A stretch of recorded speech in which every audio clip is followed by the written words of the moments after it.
going? I got an opportunity to visit Ryan's spot. Awesome spot. I'm still looking for funding. I'm having a hard time with funding because the co-working platform in Miami is getting crowded. So, and it's getting crowded very fast. Even where Ryan is, they're building a new subway, and Regis already has a spot. So I've been to 2 Regis locations, a WeWork location in Miami. And it is very, I can say, commercial, not community oriented like the place where Ryan is. I met with some veteran organizations. One suggested that I work closely with the VA, but the VA building has no space. And even if they did, I'm not sure that the co-working community just for vets will be able to sustain itself. So I'm seeking alternatives. I've been away for a while because I'm taking care of my 90-year-old father, but glad to be back, Tony. Could y'all hear me? Yes. Yes. Can you see me? I can't see you, no. Unless you're in Can't see me? No. Wow. Well, you work on that, Lotta. Let's move on to Jen. Jen Luby, hello and welcome. Hi, I'm Jen. I'm in the north suburbs of Chicago. I'm opening Dayhouse Co-working this autumn. We have started demolition as of about 2 weeks ago, I believe. They found a window, which is super exciting. They tore down a wall and found a window. So that one of those private offices is now going to have a window. Let's see, we're just waiting through some more permitting red tape until we can actually start construction. Yeah, and I'm right now, I guess my burning question is, how do I divide up my job and my community manager's job? You know, I wrote out the job description for her, but obviously there's a lot of overlap, and I'm just trying to figure out like a flow for what she's going to do versus what I'm going to do. Gotcha. Okay. Thanks for sharing, Jenna. Congrats on the demo starting. That's fun. Did they let you swing a sledgehammer? No, it was done while I was out of town. Bummer. Okay. Always fun to get a picture of yourself smashing something in the space. It's a nice way to start your relationship with the building is by smashing it. Cool. Well, very exciting. Okay. So we'll get into that. Christy, how are things going up where you are? First of all, where are you? And Hi, going well. I'm sorry, I stepped out of turn a little bit when I was chatting while you were down, but I did introduce myself. So just to recap, WorkSmart is located in upstate New York, Glens Falls area, and we're doing well, getting the word out. We've got a lot on the calendar for September. Lots of fun and exciting things happen that will hopefully continue to build the community, which is what I primarily am working on. Awesome. Thank you, Christy. And I think, who else is I forgot? Jaudia?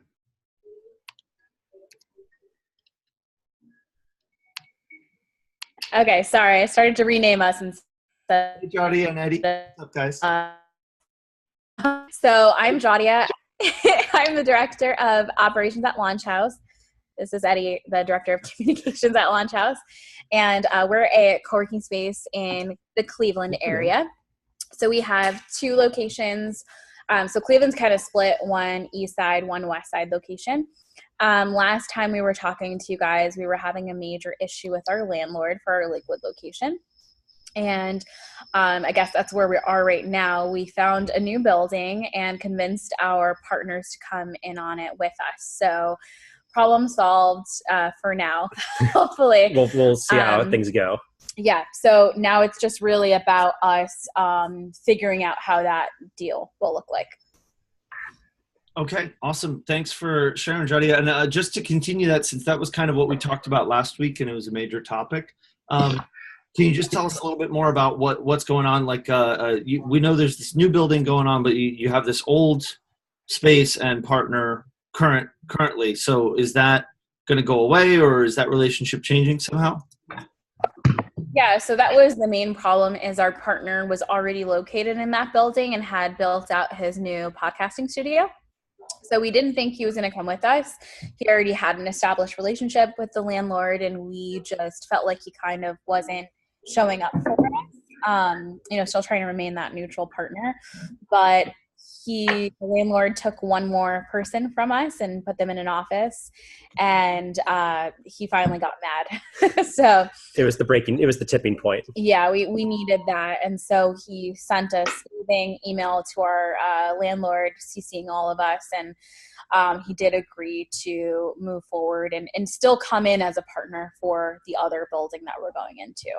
Wow. Okay, great. So it's funny. It turns out that this guy that you were partnering with on the second location, like when we had initially started talking about him, it sounded like your relationship to him was a little tenuous, and now like y'all have forged a bit of a bond through this experience. It's nice to see he's siding with you. I imagine that sets you up nicely for a stronger relationship going forward.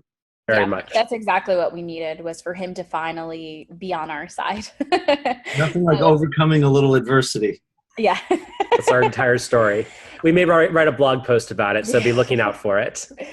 But it really was, we need him on board. We want him to be our partner. He's also our connection to the city, and because he's the entrepreneur in residence. So it just wouldn't have worked the way we want it to without him. And, we've become close to him. We want him to be a part of it. So much better situation now. I mean, we're still in that building trying to figure out, when that moving schedule will look like. And he does have his name on the lease. So those are details we'll start to figure out.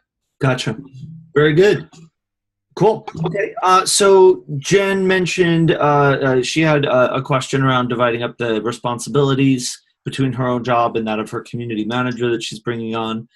Does anyone else have anything that's urgent or that's really alive for them right now, something they're trying to figure out that they'd like to bring to the group for us to work on today? We do actually. We had our anchor tenant. They had a 1-year membership agreement, and they actually had terminated their lease early. So we're working on the lease termination document since they breached their agreement. We were just trying to figure out the wording specifically for that, because we had told them that they needed to vacate the property by the 31st, but we're giving them the actual documentation today. Because they didn't leave the space, they actually moved upstairs into one of our offices instead of just completely leaving. So they kind of downsized. Sounds messy. Yeah, very, very much so. All right, so maybe we could take a few minutes to just kind of work through that and figure out how to approach it. I think it's always healthy to just kind of spend some time fleshing that stuff out, figure out what the the sensible way of approaching things is. So that sounds fine. Cool. Any other topics of interest? Hello, can everybody hear me? Yeah. Yeah, I actually wanted to ask about the different memberships that you guys have and the prices that go along with those memberships, just to get an idea of how much you guys price. Sure. Okay. Great. Very good. Anything else super burning for anybody right now? All right. This should give us a good start. Let's. Wait, sorry. I have one thing. Yeah. It's taking me forever to unmute. Sorry. It goes along with Jen and what she wants to talk about with the community managers. As we're setting up community managers at other locations, we need to kind of figure out the support system. So if the community manager is controlling the space and they go on a week vacation, what happens? Things like that. How do we provide support and split up the roles, like Jen was saying, so that each location is covered? Okay, great. So let's make that kind of the main topic, and maybe we can just touch on the other two that were brought up first, so that we can get them taken care of, and then we can dive into this conversation about sharing responsibilities and coverage and all of that. So just to touch on the conversation Dimitri brought up around membership levels and different prices, different offerings, those kinds of things. I think in this room, the only veteran space owners who could speak to it are Jadia and Eddie and myself. So Jadia, do you want to just share a little bit, anything that you have to say about what works as far as your own membership structures, what's popular, what's profitable, what are you thinking of changing, anything like that? Yeah, so I will say that a lot of co-working spaces around us do a more complicated structure than we have. So they'll do certain like days during the week. So, you know, you want to use 4 days per month, or, you know, 8 days during a month, or they charge per desk in each office. And we kind of just decided that we were going to do more flat structures. So we have offices for $500, which we just bumped up to $600 this month.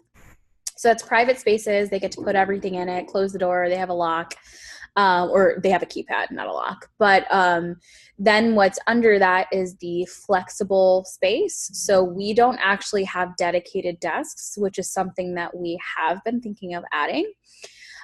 So right now it's just flexible space. They can sit anywhere, and that's only $185 a month. And then we have what used to be called the community membership, but now we've changed it to the mailbox, the business mailbox membership, because it seems like a lot of people who were going for that were really looking for a designated mailbox. They just really needed that. And then we day pass. So the prices have changed over the years. One thing I do want to say specifically is that if you're going to raise your prices, do it consistently and gradually, because last year we jumped from $125 to $185, and well, we were going to jump to $200, and people just kind of freaked out. Even though for years we had stayed the same and we should have been progressing, that jump is what really freaked people out. So we talked to them, we had a town hall, had everyone come together, and they said they would be okay with $185. So we moved it down to $185. So we've realized that consistent growth in the prices, and then also being clear as to what's included in each one, so that you really solidify what the value is for that price. And just having clear expectations as to like what comes with your membership. Like, why should you be a member versus just or getting a mailbox. Anything else to add? No, I think what we found is the advantage is when we have one price for one level, whether it's one price for offices, one price for flex membership, it makes it so much easier in the marketing, in the tours, in selling people on memberships, because you don't have to get into, oh, you want to use it for 8 days a month, or you want a dedicated desk or something else. It just cuts down so much of that chatter, and it just makes it so much easier for us to communicate what the price is to our consumers. And that just helps, I think, in the end, in competing against some of the other spaces that we know people are looking at. It's just simple, and we can remember it. Speaking of Regis, we had gone into Regis one day just to see what it was like and, you know, what they offered. And she was having trouble connecting her iPad like technology to seeing each space and what it costs. So each office was different depending on like the size and square footage and all that. And so she didn't know off the top of her head like what each office was. And so that kind of made us think, like that's why it's so important to keep it simple, because if something like that happens, it just seems more no nonsense when you just make one price, because then people are very clear about what you're offering them, and they don't ever feel like they're getting gypped because it's just one price that includes everything. How much is the mailbox price? How much is what? How much is the mailbox? $30 a month. $30 a month, okay. Uh-huh. And they get a free day of co-working with it, and then they can pick up mail 9 to 5 each day, and we have it at a designated pickup location. And we also partner with Opus Virtual Offices, and they will refer people over to us that just need, and they've been incredibly helpful, and they're looking to work with co-working spaces. So it's definitely something everyone else can look into. Yeah, and you don't have to just be exclusive to them because we asked. So any virtual office, including them, they do all the virtual office work, but they're in Florida and they cannot provide mailbox services to people in other states, although they provide other virtual office services. So it's Opus, OPUS, virtual offices, and it's super easy to sign up, and they literally send us checks per month depending on how many people they have signed up. And you just collect checks, and we're doing the same thing we always do with just labeling their mailbox, and they come, they pick it up, and we don't really have to do anything else. That's great. So you're really making that something that's minimal overhead for you, and a good profit center, and it gets people in the community, and I imagine it makes it easier for people to feel like they're a part of what you're doing, and kind of paves the way. Super cool. Now, how does that work in terms of, like somebody signs up for the $30 level, they join Opus. Do you still have any kind of a manual process of adding them as members to your community, to the discussion groups, things like that? Yeah, so Opus will send over their information, including like scanned IDs and stuff, so you know what they look like, you know who's coming in. They also give you a list of people who are approved to pick up mail for them. So I reach out to all of them directly, build those relationships, have them come in for a training so they get to know me, they get to know the space, and they know exactly where they're going when they need to pick up their mail. And then what we've done is we add them into our software as business mailbox members. Yeah. And then they're automatically added to our email lists and everything else, and we just make them part of the community. Yeah. Neat.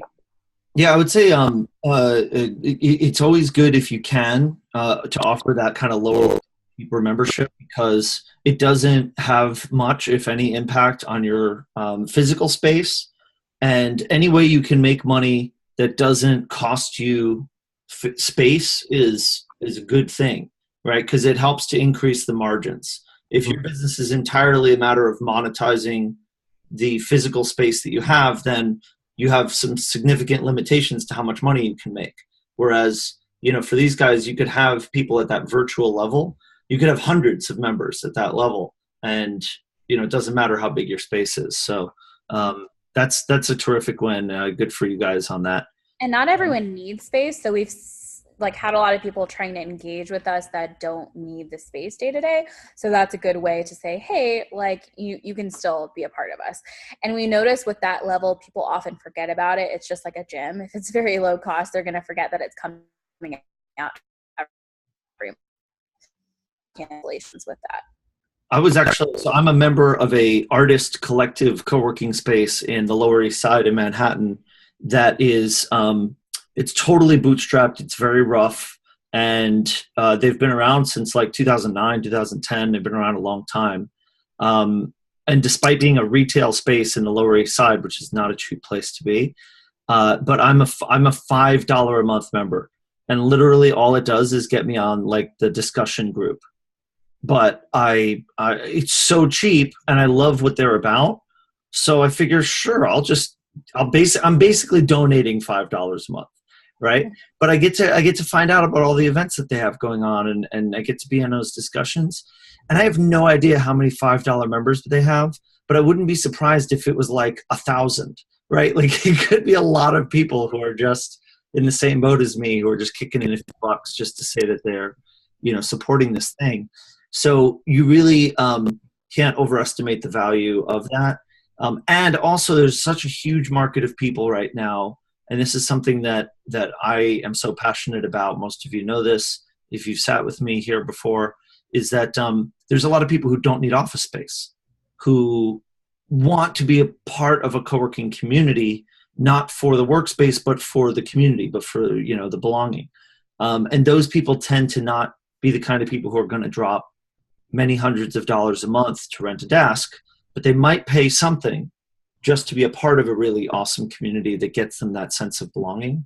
So if you can tap into that and really get creative about giving people a reason to want to join your group at that $30 or $5 or whatever it is level, you could end up giving yourself a nice bit of padding.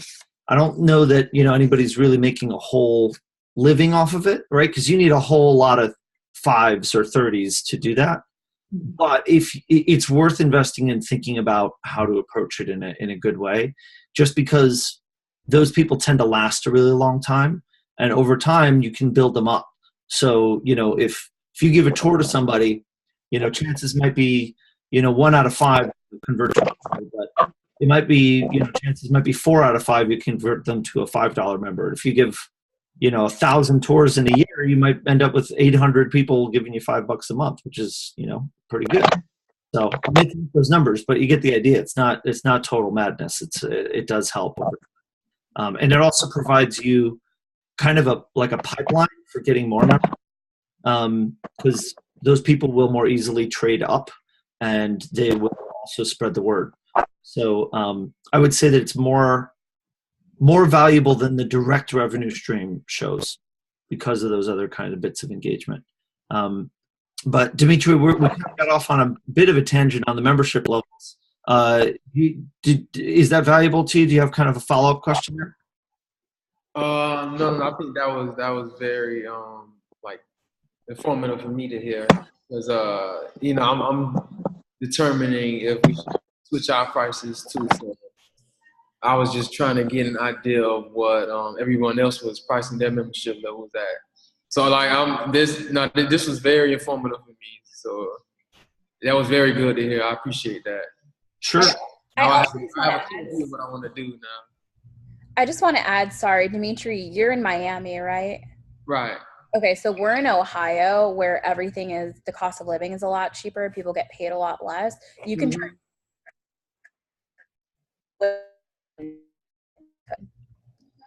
I'm sorry, you kind of broke up a little bit. Sorry. Sorry. Can you hear me? Yes.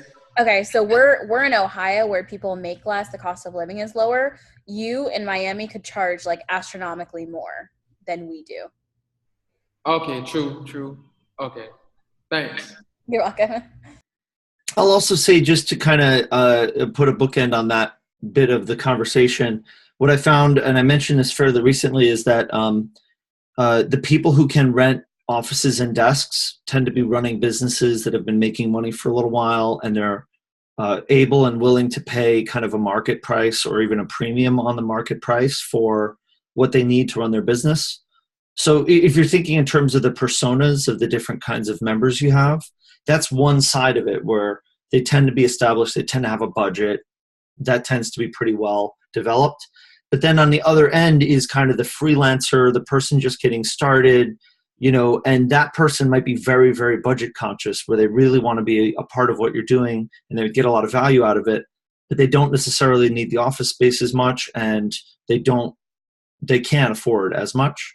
So the direction that I would want to go is to try to make, think in terms of your market and the different kinds of people you're appealing to.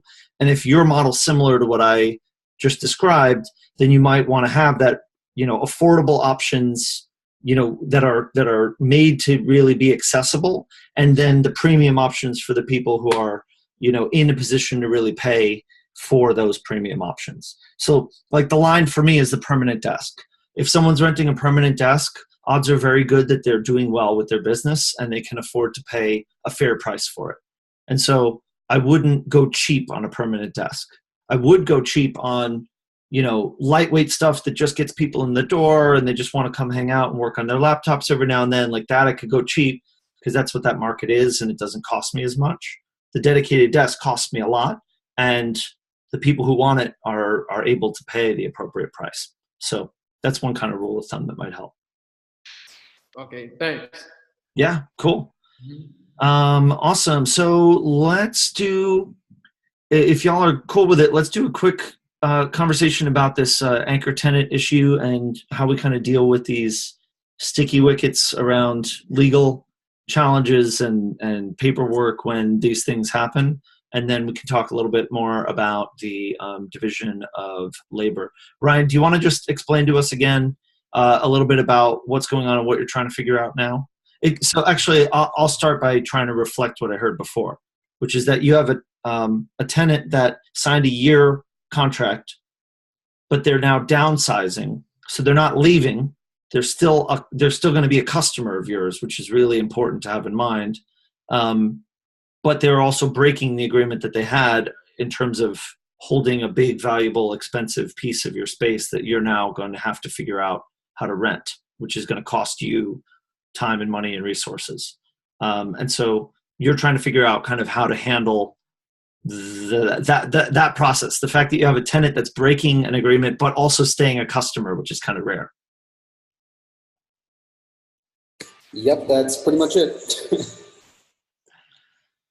All right. So what's the agreement? Like, what does the agreement say happens if someone breaks it? Dimitri could probably talk a little bit more about what the agreement includes, but I know that one of the major things is that if the agreement was broken, that we retained the security deposit that they gave us, and that's like the biggest thing. It's just the security deposit and making sure that we were legally okay with the document we're giving them today. Just letting them know that they essentially breached release and that they're liable for giving us, letting us keep the security deposit, and then they can't be in the space anymore. That's pretty much it.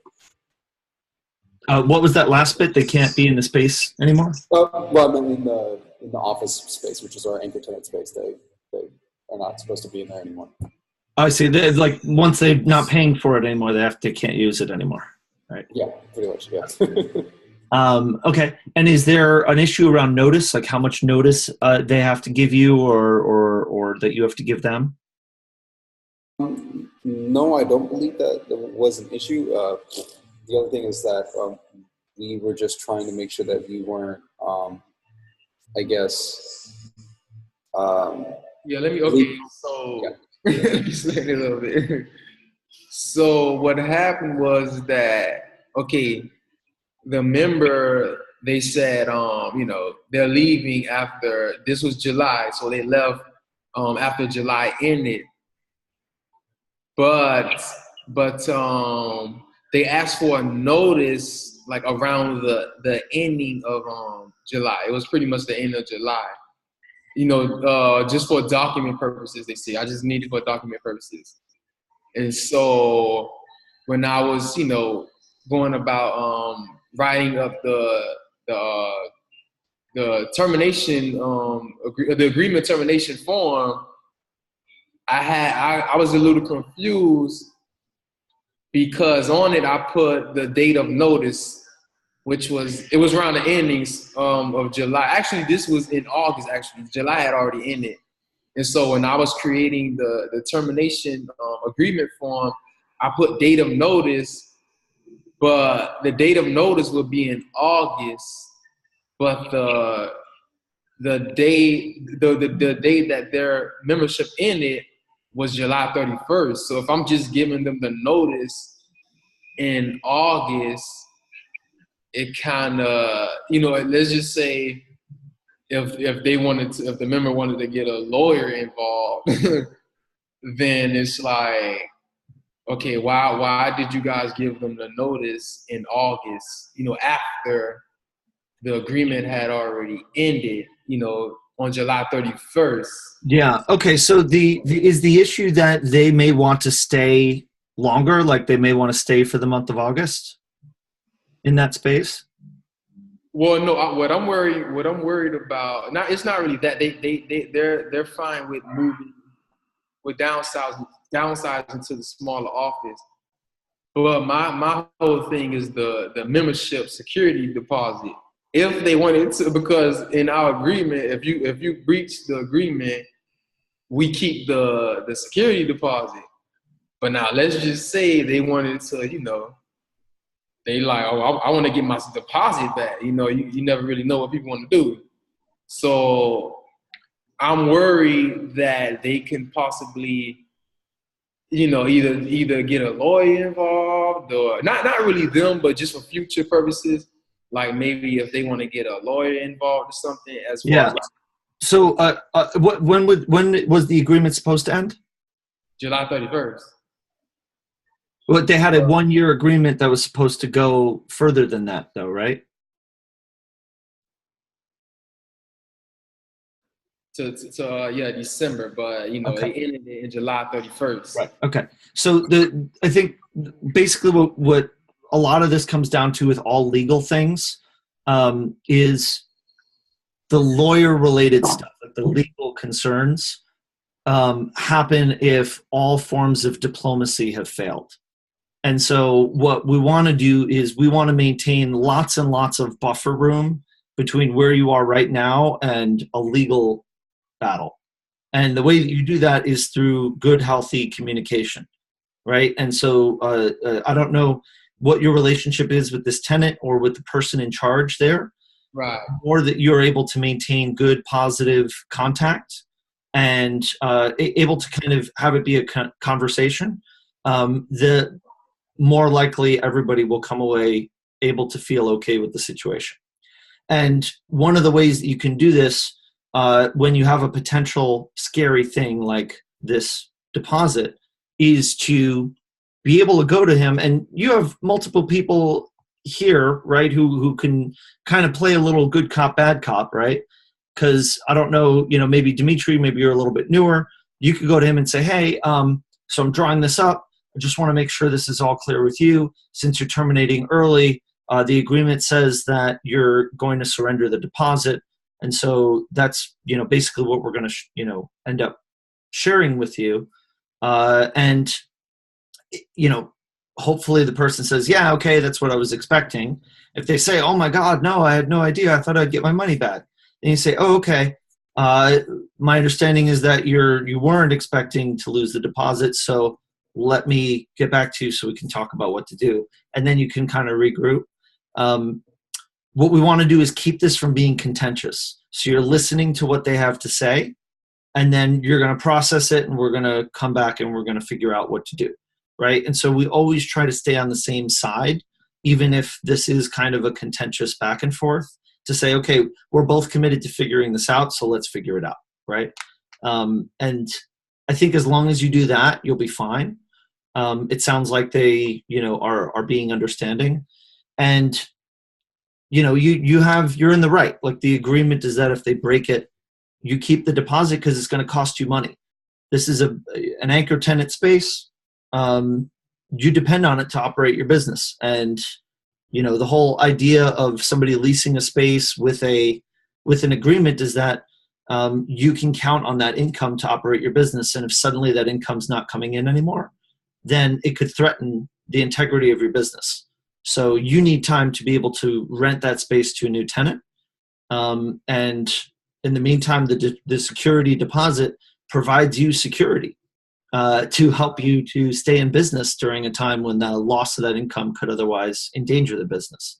So, if you need to, you can explain it to them in that way to say, look, we're not being greedy here. We're trying to keep this business running. And this is why a security deposit exists. It's for this exact reason. Right. Okay, thanks. Yeah, but keep it friendly and I think you'll be fine. Just keep the communication good. Okay. How much are you charging for a deposit? The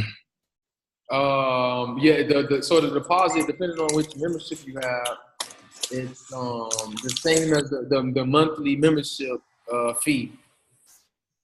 So this tenant here, this one, she had the biggest office in the building. The anchor tenant. So that one was $3,000. Right.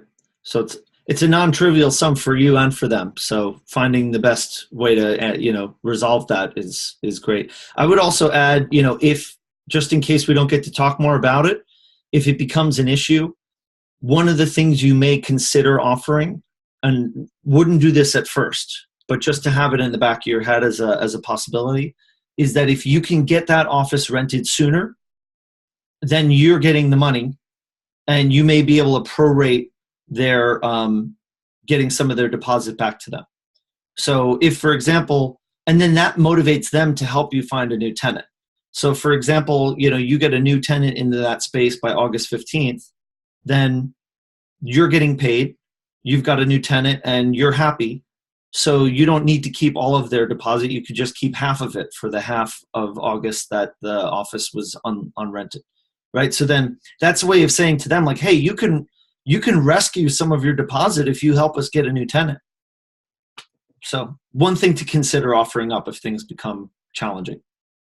Okay. Yeah. It's no problem right now. You know, they're clear with it.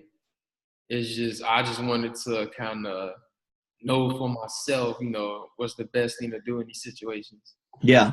Maintaining good communication is the best thing to do, always, as best as you can. Okay, perfect. Awesome. Glad that was helpful.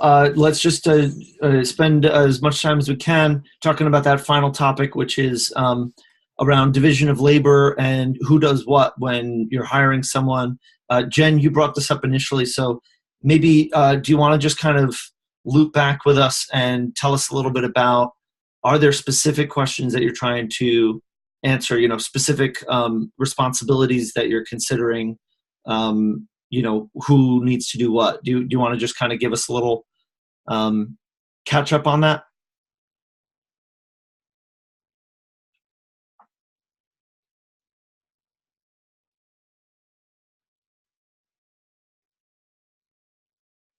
Jen, you with us?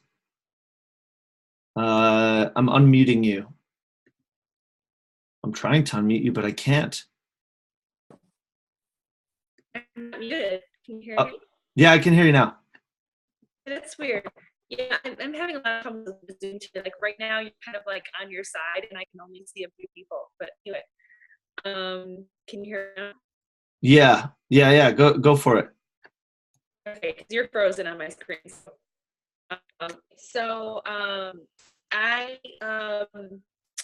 When I created her role, I basically borrowed the community manager job description that you had on the toolkit, plus a few others that I found. And so I guess, you know, her main role is helping to run the space, assisting with programming,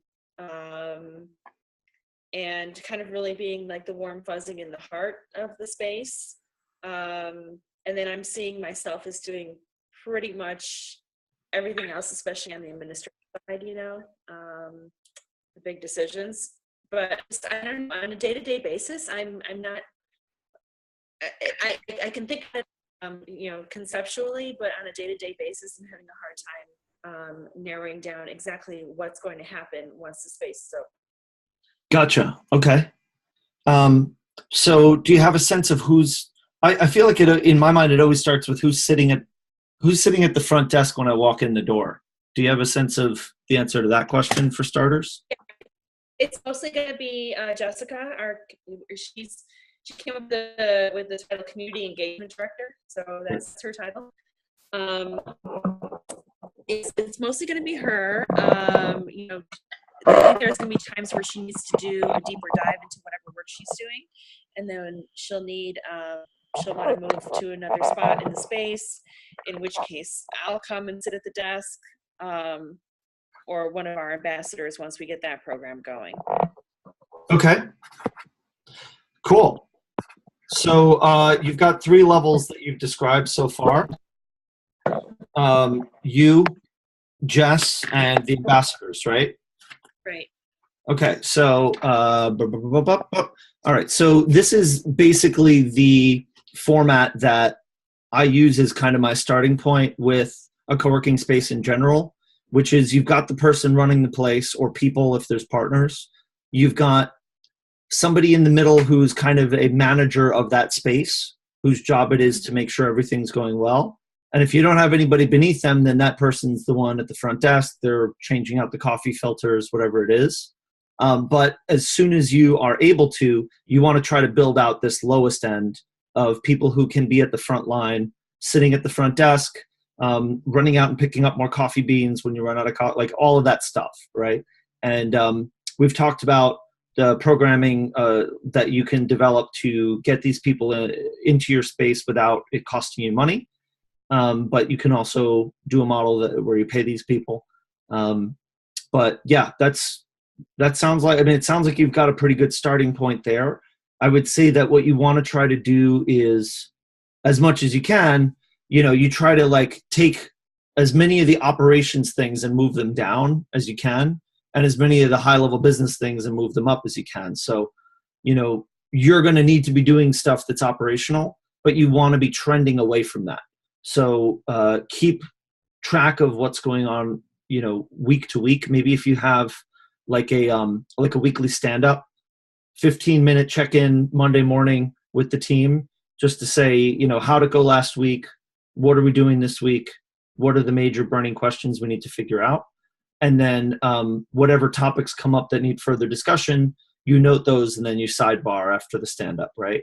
But what you can then do is just, as your responsibilities shift and stressful things come up, you can identify them through some kind of a regular mechanism so that you can say, okay, this issue came up, like this operational piece that we weren't expecting, like somebody emailed asking about how to rent the event space, for example.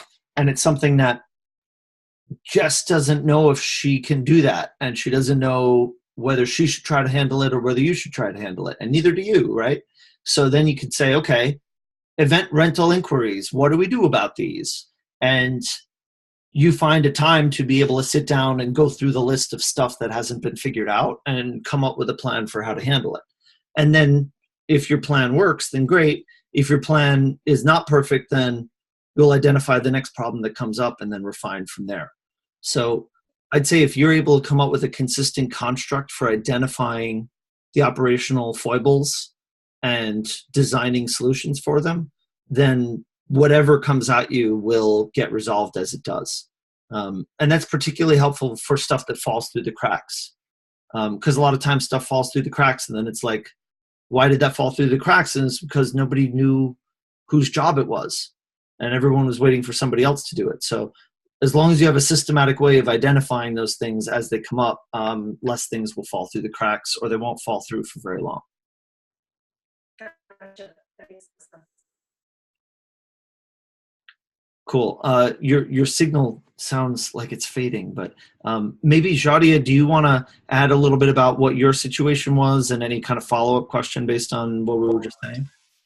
Yeah, so we did go through a similar thing because I started as the community manager of this space.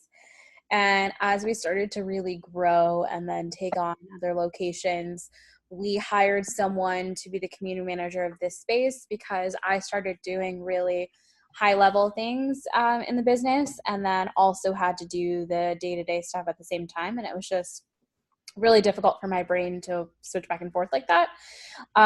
So basically the way we've split it up is anything that happens day to day, like, taking out the trash or sitting at the front,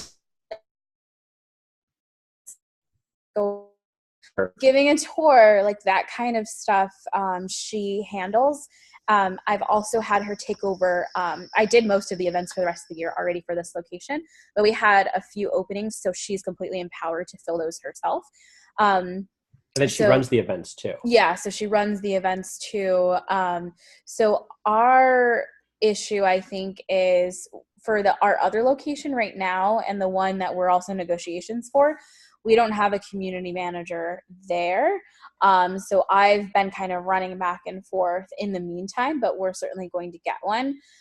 So I think what Tony was talking about, a lot of those conversations of like when new things come up, it's like, whose job is that?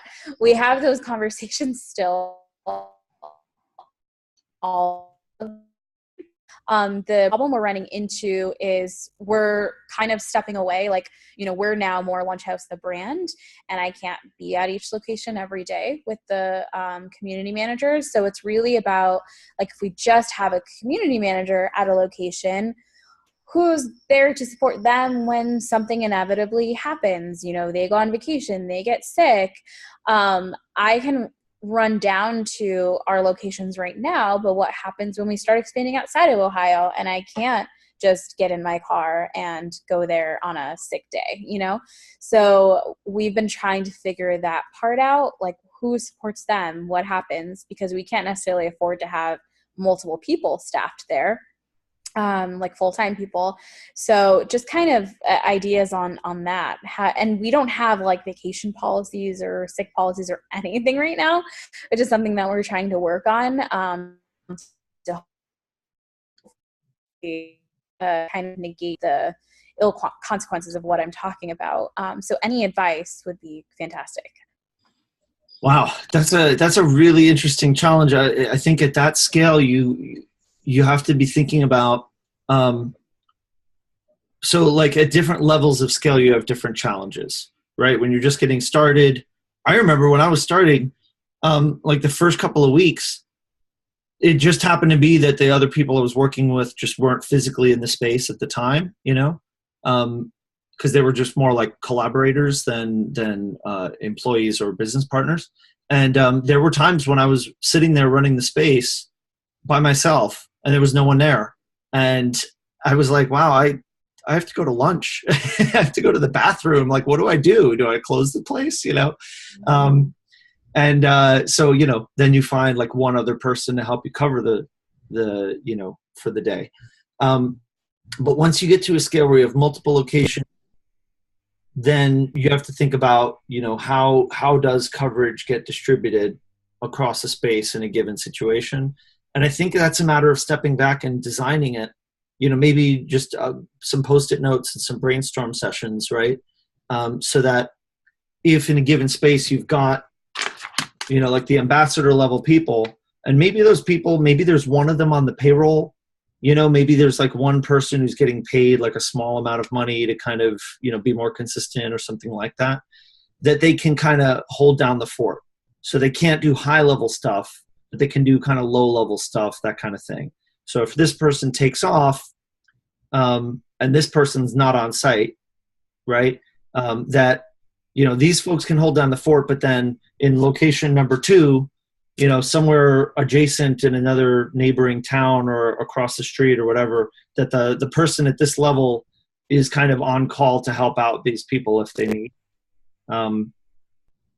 But I don't know. I actually think that's going to take a little brainstorming to work through. I'm sure it's something that's been sorted out before.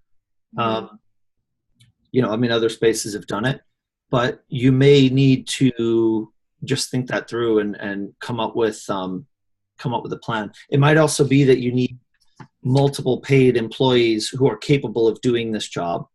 So if you have a space in another state where neither of you can be, then there needs to be a Jadia Eddie and then somebody working under them and then the rest of the team. So there's some redundancy there. It might just be that you have to make that a requirement for a new space, that you've got at least 2 people who can run the show on site at all times, you know, full time. And I think that makes sense. Like, you know, if you're going multiple location model, a new location in a new city should sustain at least 2 full-time employees anyway. I would hope. Yeah. Is it too much to like maybe do some training and some kind of trade on someone's membership for them to be kind of like a backup, like an actual member? I guess it depends on the scale of the space. I've done that. I've had members cover. Like there would be weird days where it's like the week of Christmas where literally everyone on the staff is leaving town at the same time. And so we would have days, we actually did this. We had days where we basically said we're closed to the public, but the members can open the space and run it if they want to. But they would have to basically volunteer and commit. So if they commit, then they get they get a time, they get like their day.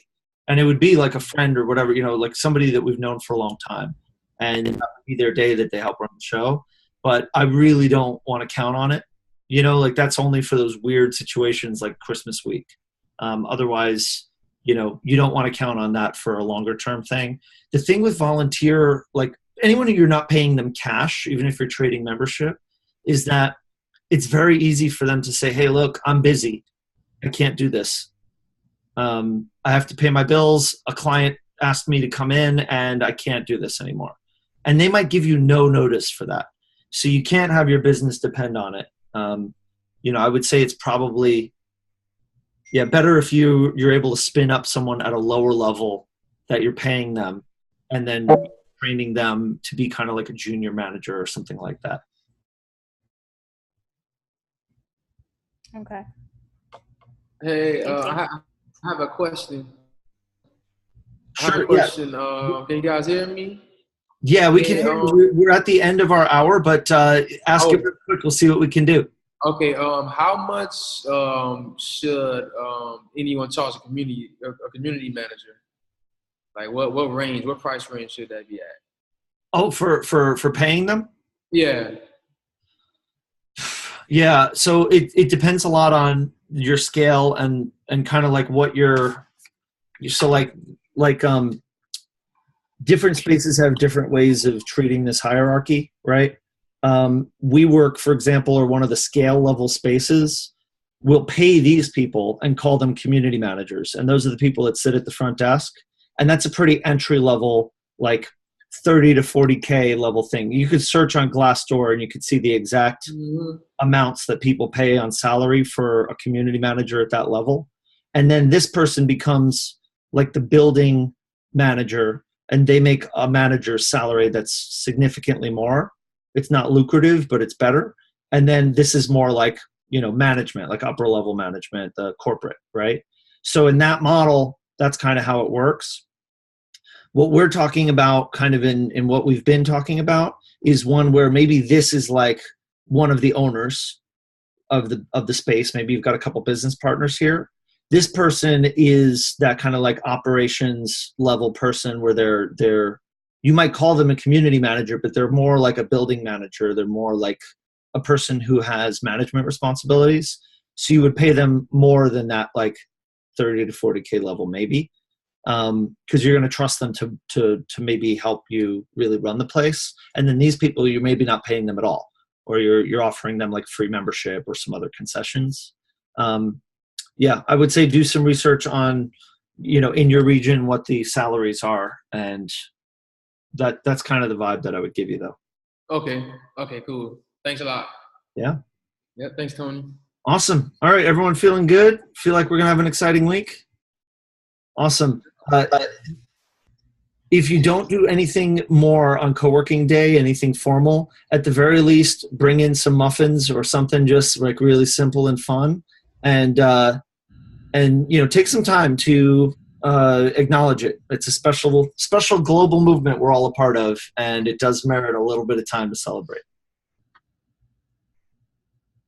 Awesome. It has been a pleasure. Thanks, everybody. I will see you in 1 week. And in the meantime, keep having fun, keep making friends, and I'll see you in a week. Thank you. All right. Thanks for your time, everyone. All right. Thank you, Tony. Thank you, everybody. All right. Take care. Bye.